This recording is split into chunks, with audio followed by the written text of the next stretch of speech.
এরম একটা আশাই তো করিনি এরম মানে রায় হতে পারে। আমরা কি দোষ করেছি, মানে আমরা কি বলবো, আর টাকা দিইনি এটাই দোষ, টাকা দিয়েছে যারা তাদেরও যা শাস্তি, যারা দেয়নি তাদেরও তাই শাস্তি। মানে সত্যের জয় হলো না এটাই দেখলাম, মানে সৎ পথে আর চলা যাবে না এটাই বলছে, এটাই বলে দিল আমাদেরকে। নাহলে আমাদের দোষটা কোথায় যদি একবার দেখিয়ে দিত তারপরে চাকরি যেত আমরা বুঝতাম।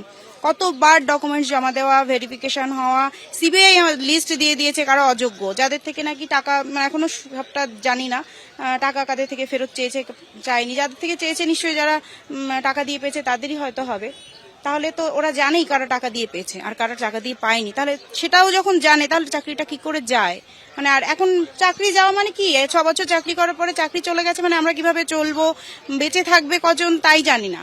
মানে বেঁচে থাকতে মানে হয়তো কেউ থাকবে আর যারা কি করবে জানি না। সবাই কি বলবো, এটা কিছু বলার নেই। আমার একটা বাচ্চা আছে 2.5 বছরের, কিভাবে চলবো আজ থেকে, এখন থেকে কি করে চলবো আর জানি না।